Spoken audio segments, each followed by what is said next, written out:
একদিন তোমায় মরতে হবে, ওগো ভুলে যেও না। হবে মাটির বিছানা গো তোমার আসল ঠিকানা, হবে মাটির বিছানা গো তোমার আসল ঠিকানা। এ গাড়ি বাড়ি টাকা কড়ি সঙ্গে যাবে না, হবে মাটির বিছানা গো আমার আসল ঠিকানা, হবে মাটির বিছানা গো আমার আসল ঠিকানা। কাঁদবে মাতা কাঁদবে পিতা কাঁদবে ভাই গো, কাঁদবে মাতা কাঁদবে পিতা কাঁদবে ভাই গো, পাশে বসে কাঁদবে কত আত্মীয় স্বজন।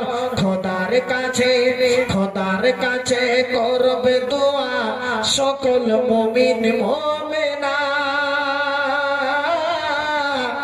হবে মাটির বিছানা গো তোমার আসল ঠিকানা, হবে মাটির বিছানা গো তোমার আসল ঠিকানা।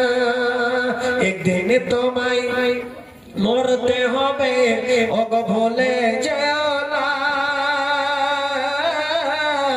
হবে মাটির বিছানা গো তোমার আসল ঠিকানা। মনে হয় না রাতের বেলা একবার শুয়ে যে চোখ দুটাকে বন্ধ করে লেপের তলে মুখটাকে ঢেকে একবার চিন্তা করো তো, এটা হলো দুনিয়ার বাড়ি, দুনিয়ার ঘর। যে ঘরে জানলা খিড়কি আছে কপাট আছে, সেই ঘর যদি এত অন্ধকার হয়, আল্লাহ মাটির ঘর, যেই ঘরে কোনো সঙ্গী নাই সাথী নাই ঘর নাই কপাট নাই জানালা নাই, আল্লাহ সেই ঘরটা না জানে কত অন্ধকার হবে। যখন মনে ভাববি খারে, যখন এরকম ভাবে চিন্তা করবি চোখ দিয়ে পানি ঝরবে, রাত্রে উঠে ধরবে আল্লাহ। দুনিয়াতে একটা গাড়ির গ্যারান্টি ওয়ারেন্টি আছে, মোবাইলের গ্যারান্টি ওয়ারেন্টি আছে, একটা বাচ্চা গ্যারান্টি ওয়ারেন্টি আছে, একটা ঘর বানিয়েছে ইঞ্জিনিয়ারকে ডেকে বলছো ইঞ্জিনিয়ার সাহেব 50 বছর যেন এর প্লাস্টারটা না ভেঙে যায়। কিন্তু ভাইরা আমার, যেটা লক্ষ লক্ষ কোটি কোটি টাকা দামের জীবন, এই জীবনের কোনো মূল্য না। আছে মূল্য? আছে জি? ছিলাম এককালে যুবক, আজকে হয়ে গেলাম আদর্শী, মানে অর্ধেক বয়স, কিছু চুলগুলো কাঁচা পাকতে লাগলো, দাড়িগুলো পাকতে লাগলো, আরো কিছুদিন হয়ে যাবে ধল হয়ে যাবে। ভাইজান চিন্তা করে মায়েরা গে নামাজ পড়ো। সর্বপ্রথম যার সাথে বক্তব্য দিয়েছেন নামাজ সম্পর্কে, আমার বয়ানটা হচ্ছে কবর। কবর সম্পর্কে আমি আলোচনা করছি যে কবর আল্লাহ এমন একটি জায়গা, এমন একটি ঘর, যেই কবরের ভিতরে একা একা যেই ঘরে পড়ে জীবনটাকে ধরে কাটতে হবে, থাকতে হবে, সে থাকতে হবে, কোনো চারা নাই, কোন সঙ্গের সাথীও নাই, কোন বন্ধুত্ব নাই, কেউ নাই। আহা, এ আমার ভাইরা, বিশ্বনবী বললেন ইয়া আইয়ুহান নাস ইস্তাঈযু বিল্লাহি মিন আযামিল কাবরে। ওরে আমার উম্মতেরা, ওরে আমার উম্মতের লোকেরা শোন, তোমরা কে আমি বলছি নবীজি, তোমরা কবরের আযাব থেকে তোমরা পানা চাও, কবরের আযাব থেকে তোমরা ভয় চাও, কবরের আযাব থেকে আল্লাহর কাছে তোমরা পরিত্রাণ চাও। কেন না, কেন না, ইন্না আযাবাল কবর হাক্কুন, কবরের আযাবটা হলো সত্য, কবরের আযাবটা হলো সঠিক। কবর আযাব হচ্ছে বাপজিরা ভাইরা আমার, একটু আমার জীবনটাকে মূল্যায়ন করতে পারলে পারলাম না। সুবহানাল্লাহ। বিশ্বনবী জনাবে মুহাম্মদ রাসূলুল্লাহ সাল্লাল্লাহু আলাইহি ওয়াসাল্লাম তিনি আর কিছুক্ষণ সাহাবায়ে কেরাম আল্লাহর নবী সাহাবায়ে কেরামকে সঙ্গে করে চলে যাচ্ছেন বন্ধু। একটা কবরস্থানের মধ্যে মাররা রাসূলুল্লাহ সাল্লাল্লাহু আলাইহি ওয়াসাল্লাম আলা কবরাইনে দুটো কবরের পাশে দিয়ে চলে যাচ্ছে। বন্ধ করে দিতে হবে নাকি ভাই? না না, পালাইন ধরলেন যে আপনারা লাগছে পুরো রাইগে থেকে। আরে গাজাল তো দিব, এত সুন্দর বয়ান চলছে জি, তো দোয়া করে শেষ করে দেওয়া যায় কি নাকি? হ্যাঁ, দোয়া করে শেষ করে দিয়ে যাও, সেটা বন্ধ করে দিতে হলে ভালো হয়, আপনাদের ডিস্টার্ব হচ্ছে। আর কোন মানুষকে কষ্ট দেওয়াটা এটা ঠিক নয় মনে হয়, দুঃখ হচ্ছে আপনারা। এবার শুনেন এই হাদিসটা। বিশ্বনবী দুইটা কবরের পাশে দিয়ে চলে যাচ্ছে। এটা সালাম করবো, এটা আপনার দোষ? আচ্ছা, তাহলে দোষ বলো, কতটি কি করতে হবে? মৃত্যু বাবার নামে 10 বড়া সিমেন্ট। মৃত্যু বাবার জন্য। মা বেঁচে আছে ভাই? মা বেঁচে আছে, আল্লাহ যেন শফা দান করে। তো বাবার জন্য 10 বড়া সিমেন্ট। তোমার নামে কিছু নাই? আমার নামে 8 5 বড়া, 8 10 বড়া করে দেন। এটা মনে করে আর 5 বড়া 15 বড়া। আর একবার কহে দাও, ছেড়ে দেবো টার মতন। চলো, কি নাম হলো আপনার?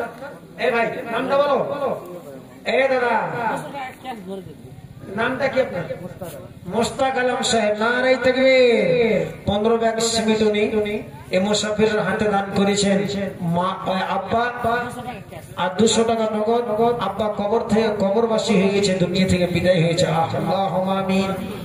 اللهم اغفر له وارحمه وعافه واعف عنه واكرم نزله اللهم اغفر لحينا وميتنا وشهيدنا وغائبنا মাবুদ মাওলা।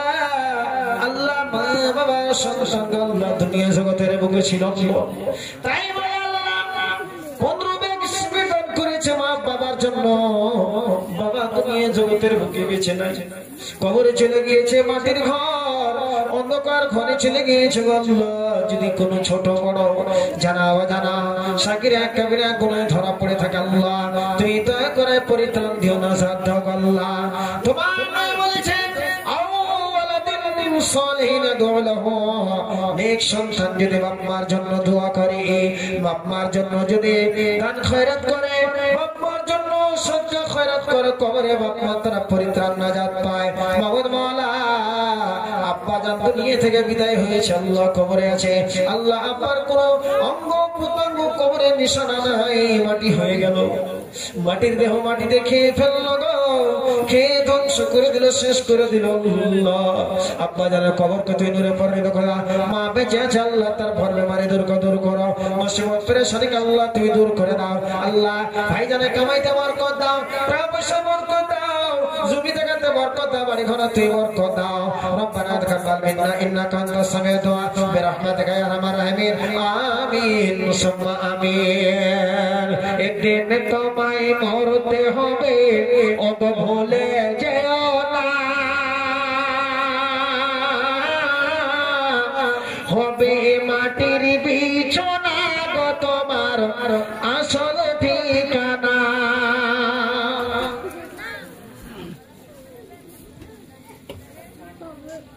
10 মিনিট ধৈর্য ধারণ কর, খেলা 10 মিনিট কথাটা শোন। তোমার খেলে লেগে মা বোনের ঘাট, তোমার খেলে লেগে এই হাদিসটা যেটা বলছি অতি জ্ঞান অর্জন করার হাদিস। তারপরে ইনশাআল্লাহ আমি আদায় নিব। পালায়েন না ভাই, 10টা মিনিট বসেন। সকলকে মোহাম্মদের সাথে বলছি, হাতে ধরে বলছি ভাই বসেন। তো মাররা রাসূলুল্লাহ সাল্লাল্লাহু আলাইহি ওয়াসাল্লাম আলা কবরাইনে, বিশ্বনবী কবরস্থান দিয়ে দুটো কবরের পাশে দিয়ে যাচ্ছেন। ইতি মুহূর্তে নবী আমার ওই জায়গাটাতে দাঁড়িয়ে গেলেন। ওই দুইটা কবর নতুন কবর টাটকা হয়ে আছে, ওই কবরের পাশে নবী আমার দাঁড়িয়ে গেলেন। দাঁড়িয়ে যাওয়ার পর নবী আমার বলছেন, ওরে সাহাবী আমার, এই যে একটা ডানে বামে দুটো নতুন কবর, এই কবরে মানুষ 2 দিন 4 দিন হলো দফন করা হয়েছে, মাটি দেওয়া হয়েছে। এই কবরের ভেতরে এই 2টা লোককে কবরের আযাব হচ্ছে রে সাহাবী। তার কারণে আমি এই জায়গাটাতে দাঁড়িয়ে গেলাম। নবীজি আমার বললেন, আমি শুনতে পেলাম আল্লাহ রাব্বুল আলামিন আমাকে শোনালেন, কিংবা জিবরাইল মারফত আমাকে খবর জানিয়ে দিলেন, এ নবী মুহাম্মদ, এই 2টা লোককে কবরে আযাব দেওয়া হচ্ছে। চিল্লাছে, চেঁচাচ্ছে, আল্লাহ সহ্য করতে পারি না গো, কবরের আযাব শাস্তি মাওলা। কান্না করেছে। এ মায়েরা বোনেরা আমার, ওই লোক 2টো কবরের ভিতরে কান্না করছে, চিল্লাছে, চেঁচাচ্ছে। এই চিল্লা চেঁচানো শুনে নবী আমার ওই জায়গাতে দাঁড়িয়ে গেলেন। সাহাবীরাকে বললেন, সাহাবীরা রে, তোমরা হাঁটতে হাঁটতে চলে যাও, এই যে সামনে দিকে একটা খেজুরের গাছ আছে রে সাহাবী, এই খেজুরের গাছ থেকে একখানা খেজুরের তোরা ডাল ভেঙে নিয়ে এসো। সাহাবী চলে গেলেন খেজুরের ডাল ভাঙতে। ওই গাছ থেকে গাছে গেল। গাছে যাওয়ার পরে গাছ থেকে একটা খেজুরের ডাল ভেঙে নিয়ে চলে আসলো। আসার পরে নবীকে দিয়ে দিলেন, ও গো নবী মুহাম্মদ, আপনি এই ডালটা চেয়েছিলেন, ডানাটা চেয়েছে, আপনাকে দিয়ে দিলাম। নবী মুহাম্মদ সাল্লাল্লাহু আলাইহি ওয়াসাল্লাম ওই ডালখানাকে 2 ভাগে ভাগ করে দিলেন। আর ভাগ করার পরে মধ্যখান থেকে চিরার পরে একখানটা এই কবরে, একটা এই কবরে, ডাল দুখানটাকে 2 কবরে পুঁতে দিলেন। সাহাবীরা বললেন, নবী গো, কেন আপনি কাজটা করলেন গো নবী? বলে, সাহাবী, কবরে 2টা লোককে আযাব দেওয়া হচ্ছে, এই আমি ডালখানটা দিলাম। যতদিন পর্যন্ত এই ডালখানটা কবরে হায়রো হয়ে থাকবে, এতে রস থাকবে, জিন্দা হয়ে থাকবে, অতক্ষণ পর্যন্ত এই কবরে আযাব গুলোকে আল্লাহ তাআলা হালকা করে দিবে। সাহাবীরা বললেন, ইয়া নবী আল্লাহ, ইয়া হাবিবাল্লাহ, নবী গো, যে 2টা কবরে আপনি আযাবের কথা বললেন গো নবী, এই 2টা লোক তো এরা এরকম কোনো বড় গুনাহ করতে দেখিনি, এরা এরকম কোনো বড় কাজ করতে দেখিনি, এরকম কোনো পাপের কাজ করতে দেখিনি গো নবী। তবে এরা নেক মানুষ ছিল, আমলও করেছে, দান খেরাত করেছে, সাদকাও করেছে, নামাজও পড়েছে, তবে কেন এদেরকে কবরে আযাব দেওয়া হচ্ছে গো নবী?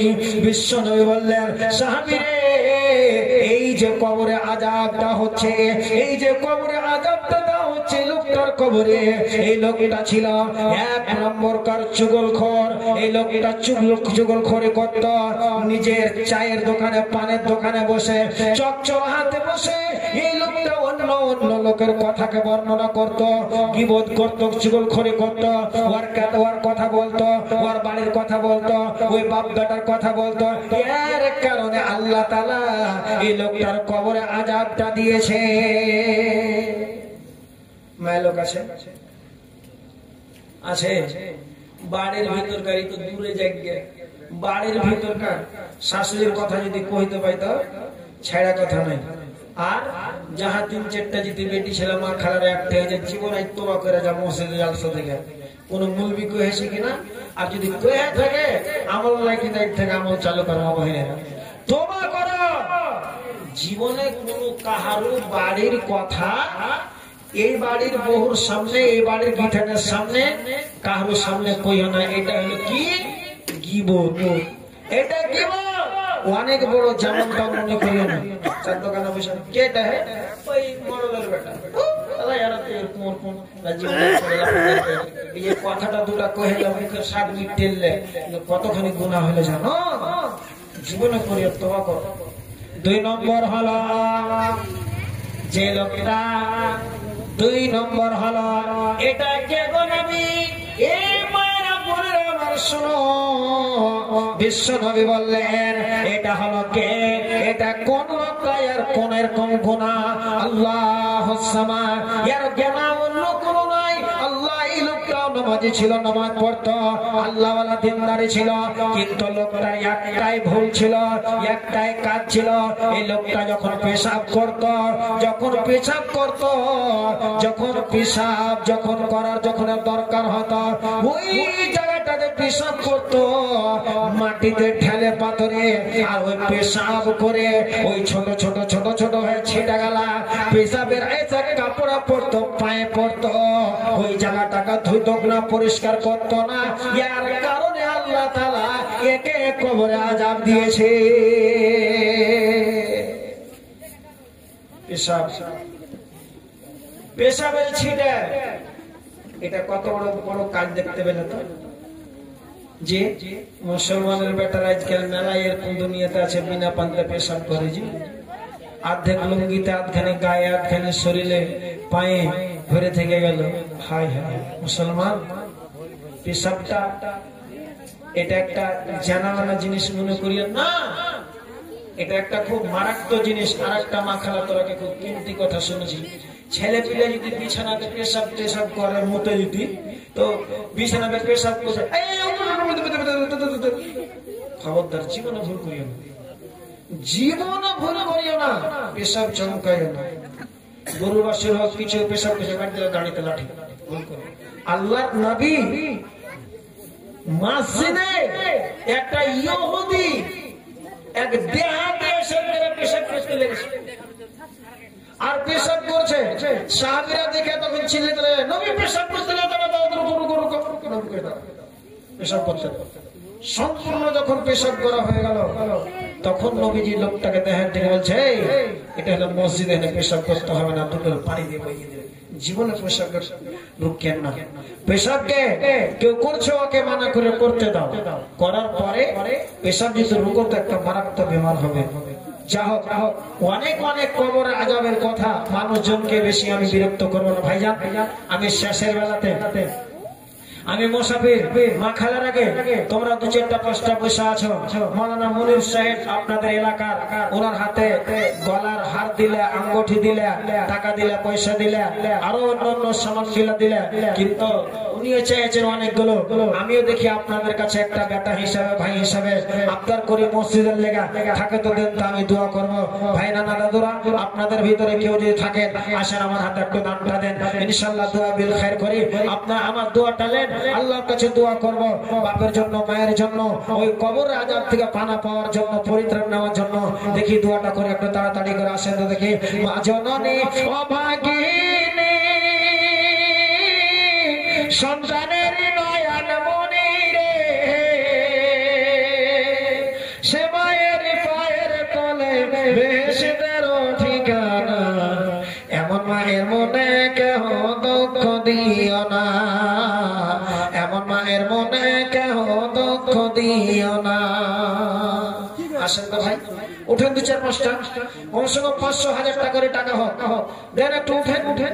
সবারই নাম দেওয়া হয়ে গেছে, সবারই কিছুই নাই, আর কিছু পয়সা দান গালায় থাকছে, ওগুলোও নাই। আল্লাহ, মা বোনেরা, মা বোনেরা তোমাদের ভিতরে কেউ যদি থাকে তো 200-100 করে দেখি দোয়া করি।